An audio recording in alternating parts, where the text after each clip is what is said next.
இயேசுவுக்கே புகழ், இயேசுவுக்கே நன்றி. இன்றைக்கி நாம் ஆண்டவரின் வார்த்தைக்கு கீழ்ப்படிந்தால், அவருடைய வார்த்தைக்கு செவி கொடுத்தால் நலமே அப்படிங்கிறத நம்ம இன்றைக்கி தியானிக்க போகிறோம். நம்ம வாழ்க்கையில் பாருங்கள், எவ்வளவோ துன்பங்கள், கஷ்டங்கள், வேதனைகள், நஷ்டங்கள், இன்னுமாக இந்த வியாதிகள், வேதனைகள், வருத்தங்கள், எத்தனையோ காலகட்டத்தை நம்ம தாண்டி போய்கிட்டே இருக்கிறோம். அந்த மாதிரி இருக்கும்போது நம்ம மனம் தளரக்கூடாது. மனம் தளராமல் ஆண்டவருக்குள்ளே வச்சுருக்கிற நம்பிக்கையும் விட்டுறாமல், அவர் என்ன சொல்கிறார், நமக்கு தேவ வார்த்தையை படித்து அதன்படி தியானித்து நீங்கள் ஒப்பு கொடுக்கும்போது உங்களுக்கு நான் துணையாக இருப்பேன்னு சொல்கிறார் ஆண்டவர். பாருங்கள், அந்த நீதிமொழிகள் 4ஆம் அதிகாரம் 20-22 ஆண்டவர் சொல்கிறாரு, நீங்கள் ஆண்டவருடைய வார்த்தைக்கு செவி கொடுத்தால் உடல் நலம் பெறுவீர்கள் அப்படின்னு சொல்லிட்டு நமக்கு வாக்குத்தத்தம் மாதிரி ஒரு நல்ல ஆசீர்வாதத்தை கொடுத்துருக்கிறார். அப்போ நமக்கு என்ன வேதனைகளோ, உடல் சம்பந்தமான வேதனைகளோ, பிரச்சனை, வருத்தம் இதெல்லாம் வரும்போது நம்ம உள்ளே சோர்ந்து போயிடுறோம். அந்த மாதிரிலாம் இருக்கிற காலகட்டத்தில் ஆண்டவருடைய வார்த்தையை, அவருடைய வசனங்களை நல்லா படித்து தியானித்து நம்ம அந்த உள்ளத்தில் வாங்கி அதை தியானித்து அதன்படி நம்ம நடக்கும்போது, செயலாக்கும்போது ஆண்டவர் நமக்கு எல்லாமே நல்லபடியாக செய்கிறாரு. இந்த நம்மளுடைய கஷ்டம் எல்லாமே வந்த மாதிரி இருக்கும், அது அப்படியே போயிடும். அந்த மாதிரி இப்போ நம்ம அந்த ஆண்டவருடைய வார்த்தைக்கு செவி சாய்ப்போம். அதுக்கு கீழ்ப்படிந்து நடக்கும்போது நமக்கு என்ன கிடைக்குதுங்கிறத இப்போ நம்ம பார்க்க போகிறோம். 2 அரசர்கள் 5ஆம் அதிகாரம். நாமான் நலம் பெறுதல். நாமான்கிறவர் யாருனாக்க சிரியா மன்னனின் படைத்தலைவர். அவர் அந்த படைத்தலைவர் அந்த தளபதி ரொம்ப வல்லமை மிக்க வீரர். அவர் ரொம்ப அதனால் வல்லமை மிக்க வீரராக இருந்தார். ரொம்ப ஆற்றல் மிக்க, ரொம்ப வலிமை வாய்ந்தவராக, ரொம்ப பேரும் புகழும் பெற்ற ஒரு நல்ல வீரராக இருந்தார். இதனால் ஆண்டவர் அவர் மூலியமாக அந்த சிரியா நாட்டுக்கு நிறைய வெற்றிகளை வாங்கி கொடுத்துருக்கிறாரு. அதனால் இந்த சிரியா மன்னர் என்ன செய்கிறாரு, இந்த தலைவர் மேலே ரொம்ப அன்பும் சிறப்பும் நன்மதிப்பும் கொண்டிருந்தார். இந்த மாதிரி இருக்கும்போது இப்படி அருமையான படை வீரர் இவருக்கு பாருங்கள், இவர் ஒரு தொழுநோயாளி. இவர் ஒரு நோயாளியாக இருக்கிறார். இவர் வீட்டில் இஸ்ரேலிலிருந்து ஒரு சிறுமி இந்த வீட்டில், இவங்க வீட்டில் பணிப்பெண்ணாக வேலை பார்த்துக்கிட்டு இருக்குது. அந்த பொண்ணு, அந்த சிறுமி என்ன செய்யுது, சொல்லுது, என் தலைவர் இந்த மாதிரி சிரியா நாட்டில் இஸ்ரேலுக்கு போய் அங்கே போய் சமாரியா என்ற இடத்துல ஒரு இறைவாக்கினர் இருக்கிறாரு, அவற்றை போனாக்க சுகமடைந்துருவார் அப்படின்னு சொல்கிறாங்க. அவர் சொல்கிறத நம்ம படிப்போம். அவள் நாமானின் மனைவிக்கு பணிவிடை புரிந்து வந்தாள். அவள் தன் தலைவியை நோக்கி, என் தலைவர் சமாரியாவில் உள்ள இறைவாக்கினர் முன்னிலையில் சென்றாரெனில் அவர் இவரது தொழுநோயை குணப்படுத்துவார் என்றாள். அப்போ பாருங்கள், இதை கேட்டுட்டு அவர் அந்த தளபதி என்ன பண்ணுறாரு, அரசர்கிட்ட போகிறாரு. அரசர்கிட்ட போய் இந்த சிறுமி சொன்னதை சொல்கிறாரு. சொன்ன உடனே அரசர் என்ன பண்ணுறாரு, நீ உடனே போய் வாப்பா அப்படின்னு சொல்லிவிட்டு, நான் உனக்கு ஒரு மடல் தாரேன், மடல் எடுத்துக்கிட்டு அந்த இஸ்ரேல் மன்னருக்கு ஒரு மடல் தாரேன், அதை எடுத்துக்கிட்டு நீ போய் வா அப்படின்னு சொல்கிறாரு. உடனே இவர் அந்த மடலை எடுத்துக்கிட்டு பொன்னும் பொருளும், பொற்காசுகளும், வெள்ளி காசுகளும், பட்டாடைகளும், நல்ல விலையுறந்த எல்லா அன்பளிப்புகளையும் எடுத்துக்கிட்டு பரிவாரத்தோடு அவர் தேரோடும் குதிரைகளோடும் போகிறாரு இஸ்ரேல் நாட்டுக்கு போய் அந்த மன்னற்ற கொண்டு இந்த மடலை கொடுக்குறாரு. மடலை கொடுக்கும்போது அவர் அதை வாங்கி படிச்சுட்டு அவர் ஒரே கோபம் சினங்கொண்டு எழுந்து, நான் என்ன கடவுளா, இவருக்கு உயிர் கொடுக்கறதுக்கும் உயிரை எடுக்கிறதுக்கும் இவருடைய தொழுநோயை நான் குணமாக்கணுமா அப்படின்னு சொல்லிட்டு அவர் ரொம்ப சினம் கொண்டு கத்தி தன்னுடைய ஆடையை கிழித்திக்கிற அளவுக்கு அவருக்கு கோபம். அந்த மாதிரி பண்ணி கத்துறாரு. ஏன்னா இந்த சிரியா நாட்டு மன்னர் என்னோட போரிடுவதற்காக இந்த மாதிரி மடல் எனக்கு இவற்றை கொடுத்து விட்டுருக்கிறாரு அப்படின்னு சொல்லிட்டு அவர் சினத்தில் இருக்கும்போது இந்த செய்தி அந்த இறைவாக்கினர் எலிசாவுக்கு போய் சென்றடையுது. உடனே எலிசா சொல்லுவார், அவங்களையெல்லாம் என்னிட அனுப்புங்கள், நான் பார்த்துக்கிறேன் அப்படின்னு சொல்லிட்டு அவங்களை இவற்றை அனுப்ப சொல்லுவார். உடனே அவர் தன்னுடைய படைப்பலன்களோடு எல்லாரையும் கூட்டிக்கிட்டு இந்த பொண்ணும் பரிசையும் எடுத்துக்கிட்டு இவருடைய வீட்டு வாசலில் வந்து நிற்கிறார். நிற்கும்போது எலிசா என்ன பண்ணுறாரு, உள்ள தனக்கு வேலையை செய்யும் அந்த பணியாள் ஒருவர்கிட்ட சொல்லி அனுப்புகிறாரு.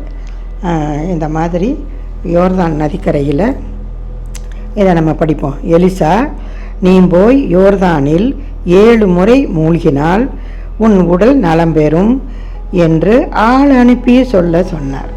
ஒரு ஆளை அனுப்பி இந்த மாதிரி சொல்கிறார். உடனே இந்த படைத்தலைவருக்கு ரொம்ப கோபம். அவர் நினச்சி வந்ததே வேற. எப்படின்னாக்க அந்த இறைவாக்கினர் நம்ம முன்னாடி வந்து நமக்கு தொழுநோயெல்லாம் பார்த்துட்டு ஆண்டவரை வரவழைச்சி அவர்கிட்ட ப்ரேயர் பண்ணி எல்லாம் நமக்கு அந்த தொழுநோய் கொண்ட இடத்துல எல்லாம் அவர் கைகளை வச்சு அசைச்சு அதை ப்ளஸ் பண்ணி இந்த மாதிரி நமக்கு சுகம் கொடுப்பாரு அப்படின்னு நினச்சி அவர் ரொம்ப எதிர்பார்ப்போடு வருவார். இவர் என்னடனா அவருடைய பணியாளை வச்சு சொல்லிவிடவும் அவருக்கு கோபம் ஆத்திரத்தோடு வாங்க நம்ம திரும்பி போவோம் அப்படின்னு சொல்லிட்டு அவங்க திரும்பி போகிறாங்க. அப்படி திரும்பி போகும்போது அவர் சொல்லிக்கிட்டே போகிறார், தமஸ்கு பட்டணத்துல எல்லாம் எவ்வளோ பெரிய பெரிய நதிகள் இருக்குது, அதிலையெல்லாம் நான் மூழ்கினா எனக்கு இந்த வியாதி போயிடாதா, இந்த யோர்தான் நதியில் தான் நான் மூழ்கணுமா அப்படின்னு சொல்லிட்டு அவர் ரொம்ப கோபமாக அப்படி சொல்லிட்டு போய்கிட்டே இருக்கிறார். அப்படி இருக்கும்போது பாருங்கள், நல்லா கவனிங்க, அந்த அவருடைய வேலைக்காரர்கள் அவருக்காக பரிந்து பேசுகிறாங்க. அந்த வேலைக்காரர்கள் என்ன செய்கிறாங்கன்னா, ஐயா அவர் நமக்கு பெரிய பெரிய காரியம் செய்ய சொல்லியிருந்தால் நம்ம அதை செஞ்சுருப்போமே, இப்போ இது என்ன ஒரு சிறிய காரியம் அவர் சொன்னது, அந்த யோர்தான் நதியில் மூழ்கி எந்திரிக்க சொல்கிறாரு, அதை நம்ம செய்தால் என்ன அப்படின்னு சொல்லி அந்த வேலைக்காரங்க அவருக்காக பரிந்து பேசுகிறாங்க. அப்போ பாருங்கள், அவர் சரி அப்படின்னு சொல்லிட்டு திரும்பி வராரு. திரும்பி வந்து அந்த யோர்தானில் 7 முறை முங்கி எழும்புறாரு.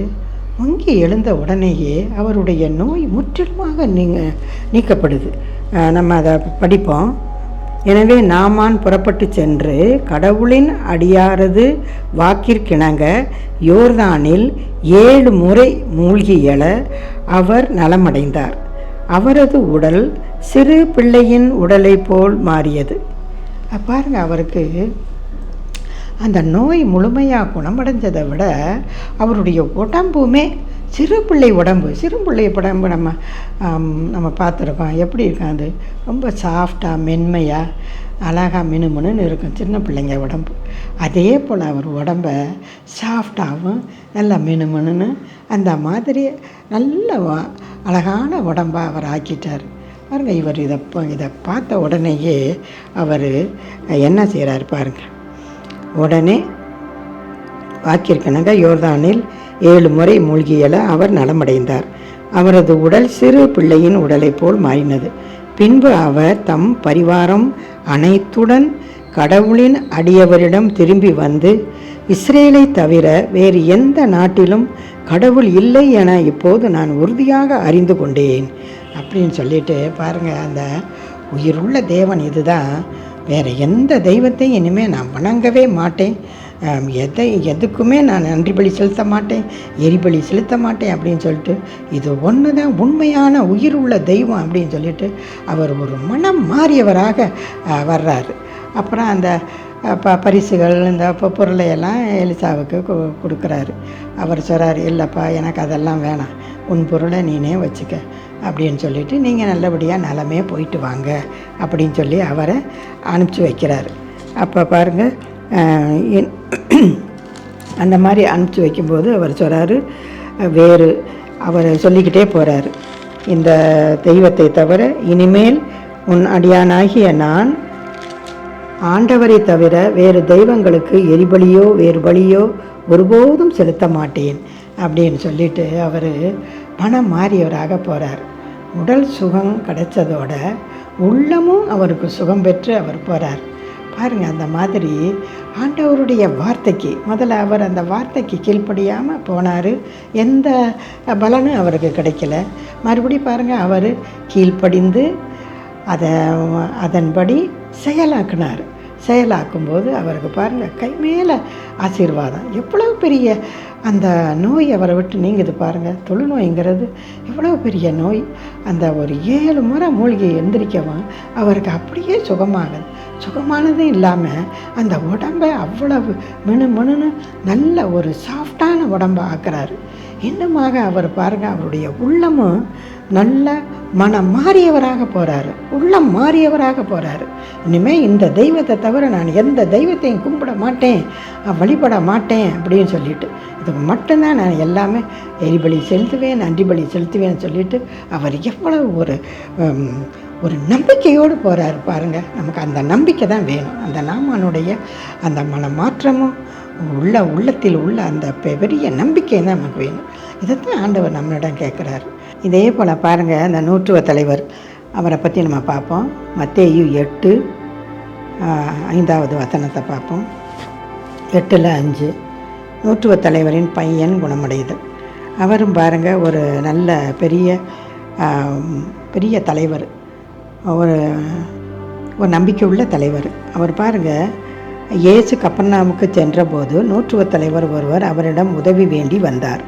ஐயா, என் பையன் முடக்குவாதத்தால் மிகுந்த வேதனையுடன் படுத்து கிடக்கிறான்.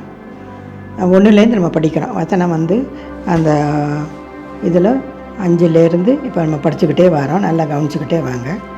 முடக்குவாதத்தால் படுத்து கிடக்கிறான் என்றார். இயேசு அவரிடம், நான் வந்து அவனை குணமாக்குவேன் என்றார்.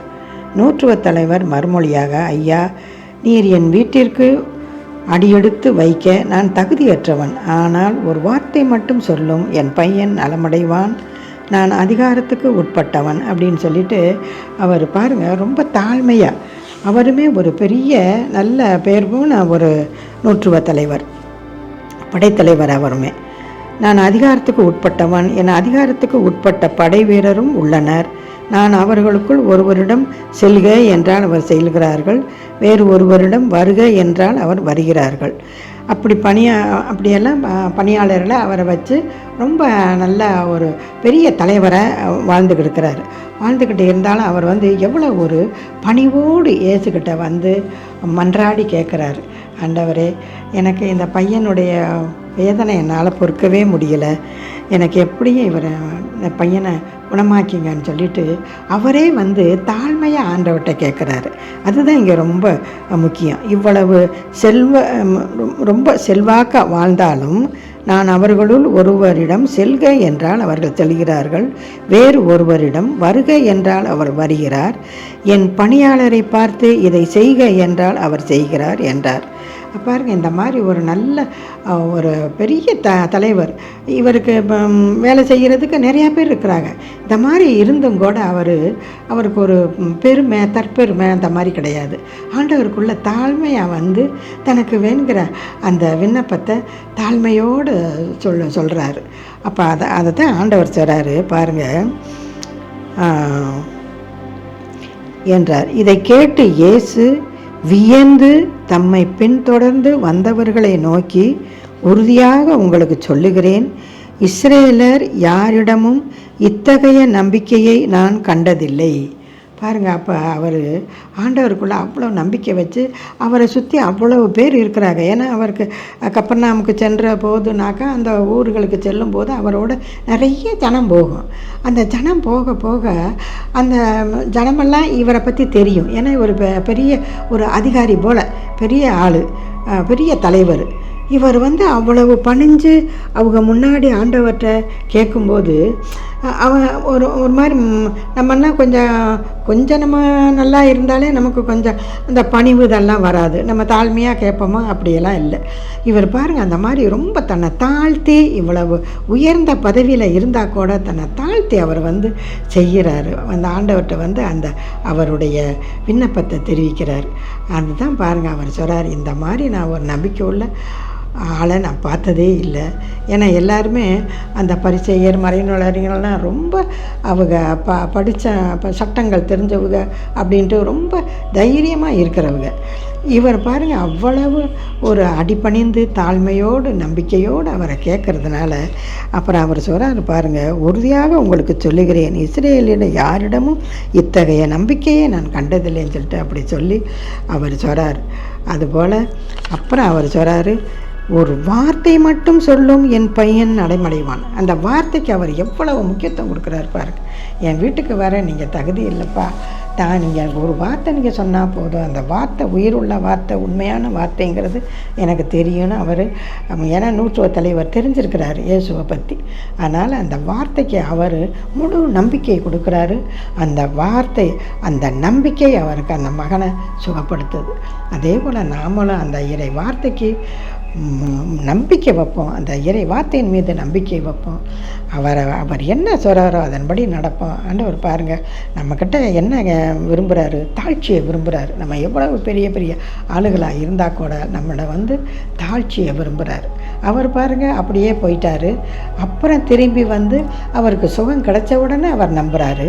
ஆனால் இவர் ஏற்கனவே இயேசுவை பற்றி நல்லா தெரிஞ்சு எப்படியே நான் இயேசுக்கிட்ட வந்தால் என் மகன் பூர்ணமாக சுகமடைவார் என்ற ஒரே நம்பிக்கையோடு சுகத்தை பெற்றுட்டு போகிறாரு. நம்மக்கிட்ட ஆண்டவர் என்ன கேட்குறாரு, சின்ன சின்ன விஷயங்களை தான் கேட்குறாரு. நம்ம இப்போ பெரிய விஷயங்கள், நம்ம மணிக்கணக்காக உட்காந்து ப்ரேயர் பண்ணணும், கோயிலாக போகணும் அப்படிங்கிறதெல்லாம் ஒரு பக்தி முயற்சி ஒரு பக்கம் இருந்தாலும் ஆண்டவர் நம்மள்கிட்ட என்ன கேட்குறாரு, பிறர் அன்பை தான் கேட்குறாரு. பிறர்கிட்ட நீங்கள் அன்பாக நடந்துக்கங்கன்னா என்ன, பிறர் நம்மளை விட சின்னஞ்சிறியவர்கள் எவ்வளவோ கஷ்டத்துலேயும் வேதனையிலையும் துன்பத்திலையும் நோயிலையும் இருப்பாங்க. நம்மளால் ஆன உதவிகள், அவர்களுக்கு நம்ம பண உதவியோ பொருள் உதவியோ ஏதோ ஒரு உதவிகள் செய்து அவர்களை கைதூக்கி விடும்போது ஆண்டவர் என்ன சொல்கிறார், எனக்கே செய்கிறீர்கள் அப்படிங்கிறார். அதே போல் இப்போ பாருங்கள், இது நீதிமொழிகள் 3ஆம் அதிகாரத்தில் ஆண்டவர் என்ன சொல்கிறார், நமக்கு 27, 28 படிப்போம். உன்னால் நன்மை செய்யக்கூடுமாயின் தேவைப்படுகிறவர்களுக்கு அந்த நன்மையை செய்ய மறுக்காதே. பாருங்கள், நமக்கு செய்ய நம்மளால் முடியும். அந்த மாதிரி நமக்கு சந்தர்ப்பங்கள் இதெல்லாம் வரும்போது நீ கண்டிப்பாக அதை செய்யி அப்படிங்கிறாத. அதுக்கப்புறம் பாருங்கள் 28, அடுத்திருப்பார் உன்னிடம் கேட்கும் பொருளை நீ வைத்து கொண்டே போய் வா, நாளைக்கு தருகிறேன் என்று சொல்லாதே. பாருங்கள், சிலர் நம்மளை அண்டி வருவாங்க, இவங்கள்ட்ட வந்தால் நமக்கு காரியம் நடக்கும் அப்படின்னு சொல்லி அந்த சின்னஞ்சிறியவங்க தான் நம்மள்கிட்ட ஹெல்ப் கேட்கும்போது என்ன பண உதவியோ பொருள் உதவியோ நம்மளுடைய ஆறுதலான பேச்சோ இல்லை நம்மளுடைய யோசனைகளோ இந்த மாதிரி நம்ம கேட்கும்போது அவர்களுக்கு கொடுத்து அவங்களுக்கு கை கொடுத்து அவங்கள தூக்கும்போது அவர்கள் பாருங்கள் நல்ல ஒரு வாழ்க்கைக்கு வருவாங்க. அவர்களை நம்ம துணையாக இருக்கும்போது நமக்கு ஆண்டவர் எவ்வளவு துணையாக இருக்கிறாரு பாருங்கள். அதனால் நம்ம தேவ வார்த்தையை நம்ம படிக்கிறோம், வார்த்தைகளையும் வசனங்களையும் படிக்கிறேமே ஒழிய அதை செயலாக்க சொல்கிறார் ஆண்டவர். பாருங்கள், லூக்கா 8:21 அவர் சொல்கிறார், இறை வார்த்தையை கேட்டு செயலாக்குபவர்களே என்னுடைய தாயும் சகோதரரும் சகோதரியும் ஆகும்னு அவர் நமக்கு தெளிவாக சொல்கிறார். நம்ம ஆண்டவராகிய இயேசுவே சொல்கிறார். அப்போ நாம் இப்போ நமக்கு இறைவார்த்தை கேட்குறதுக்கு நிறைய சந்தர்ப்பங்கள் ஆண்டவர் கொடுக்குறாரு. இப்போ அதை இறைவார்த்தைகளை கேட்குறோம். இன்னுமாக நம்ம டைம் கிடைக்கும்போது ஆண்டவருடைய வார்த்தைகளை படிக்கிறோம். நான்லாம் பைபிள் படிக்கிறேன் அப்படின்னு நம்ம சொல்கிறோம், நல்லது. ஆனால் அதை படித்து கேட்குறதோடு இருக்கக்கூடாது. ஆண்டவர் என்ன சொல்கிறாரு, அதை செயலாக்குபவர்களே, அதன்படி நம்ம நடந்து நம்ம வாழ்க்கையில் ஒரு உள்ளம் மாறியவர்களாக, அந்த நாமான் பாருங்கள் உள்ளம் மாறியவராக போகிறது போல் நாமளும் உண்மையான தெய்வம் இதுதான், இவர் சொல்படி நம்ம கேட்கணும் அப்படின்னு சொல்லிட்டு அவர் வார்த்தைக்கு கீழ்ப்படிந்து நம்ம அப்படியே நம்ம நடக்கும்போது அவர் பாருங்கள் நம்மளை தாயும் சகோதரியுமா ஆக்குறாரு. அப்போ அவருடைய பிள்ளைகளாக ஆகிறோம். அவருடைய பிள்ளைகளாக ஆகும்போது அவருடைய பாசத்தையும் நேசத்தையும் நம்ம மேலே எவ்வளவு பொழிகிறாரு பாருங்க. அந்த மாதிரி இப்போ நாமான் அந்த வார்த்தைக்கு முதல்ல அவரை செவி கொடுக்கலை, எதுவுமே நடக்கலை. மறுபடியும் அவருக்கு செவி கொடுத்தாரு, அதன்படி நடந்தார். பாருங்கள், எப்பேற்பட்ட ஆசீர்வாதத்தை பெற்று அவர் சென்றார். அதே போல் நாமும் ஆண்டவருடைய வார்த்தையை நல்லா படிப்போம். தினமும் நேரம் கிடைக்கும் போதெல்லாம் படிப்போம். கேட்க சந்தர்ப்பம் கிடைக்கும் போதெல்லாம் கேட்போம். கேட்டு அதை அப்படியே விட்டுறக்கூடாது. நம்ம வாழ்க்கையில் அதை தொடர்ந்து அதனுடைய மாற்றத்தோடு நம்ம வாழும்போது ஆண்டவர் நம்மக்கிட்ட அந்த பாசத்தையும் பரிவையும் அன்பையும் பொழிஞ்சு நம்ம அவருடைய அக்கா தங்கச்சி தம்பிகளாக நம்ம ஆகிறோம். அப்போ அவர் நம்மளோட பாசமாக இருக்கிறத நினச்சி பாருங்கள் ஒரு நிமிஷம். அவருடைய கண் பார்வையிலையும் அவருடைய அணைப்பிலையும் அவருடைய பாசத்தில் நம்ம வாழும்போது நமக்கு எல்லா ஆசீர்வாதத்தையும் அவரை தருவார்.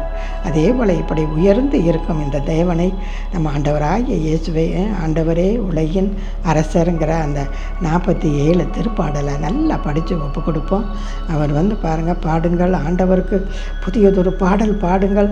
அவர் தான் கடவுளே அனைத்திற்கும் மேலானவர். மற்றவங்க யாராக இருக்கட்டுமே, எவ்வளோ பெரியவர்களாக இருக்கட்டுமே, அவங்க எல்லாமே அவருடைய குற்றத்திற்கு உட்பட்டவர்கள் தான். குற்றத்திற்குனாக்கா அவருடைய கட்டளைக்கு அடிபடிஞ்சவங்க தான். அவருடைய கட்டளையை மீறி அவங்கெல்லாம் பெரிய ஆளாக யாரும் வந்துட முடியாது. அவருக்கு கீழே இருக்கிறவங்க தான் எல்லாருமே எப்படியாப்பட்டவளாக இருந்தாலும். அதனால் கடவுளே உலகின் அரசர், அனைத்துக்கும் அரசர் அவர் தான். நம்ம கடவுளே அனைத்துக்கும் அரசருங்கிற அந்த 47 திருப்பாடலை நல்லா படித்து ஒப்பு கொடுங்க. நாம எப்படி அந்த உயிருள்ள தேவனை கண்டுபிடிக்கவும் அவர் அதை பற்றுறுதியோடு பற்றி கொண்டு அவர் பாருங்கள், அவரை போற்றி புகழ்ந்து நன்றி ஸ்துதி சொல்லி பாடிக்கிட்டே போனது போல் நாமும் 100 திருப்பாடல் புகழ்ச்சி பாடலை நன்றியோடு அவர் திருமுன் வருவோம். நன்றியோடு அவருக்கெல்லாம் அவரை ஸ்துதிப்போம், தோத்தரிப்போம். என்றும் வாழும் அந்த தலைமுறை தோறும் வாழும் நம்ம தேவனை பற்றி கொள்வோம். அவரை நமக்கு துணையாக இருப்பார், எல்லா விஷயத்திலையும் நமக்கு துணையாக இருப்பார் என்று நம்ம தேவனை, நம்ம ஆண்டவராகிய இயேசுவை, அவருடைய வார்த்தையை நல்லா படித்து அந்த வசனங்களை புரிந்து அதன்படி நடந்து நம்மளுடைய குணங்களையே மாற்றி அவர் உள்ளம் மாறி எப்படி போனார், அதே போல் நாமும் ஒவ்வொருவரும் உள்ளம் மாறியவர்களாக ஆண்டவரை பற்றி கொண்டு இயேசுவை உறுதியோடு பற்றி கொள்வோம். அவர் கொடுக்கும் ஆசீர்வாதத்தை நீங்களும் நானும் நம் குடும்பங்களும் அந்த ஆசீர்வாதத்தோடு நம்ம அவரை பற்றி கொண்டு அவரை உயர்த்தி வாழ்த்தி பாடி அவரோடு செல்வோம், அவர் வழி செல்வோம். ஆமென். நன்றி, வணக்கம்.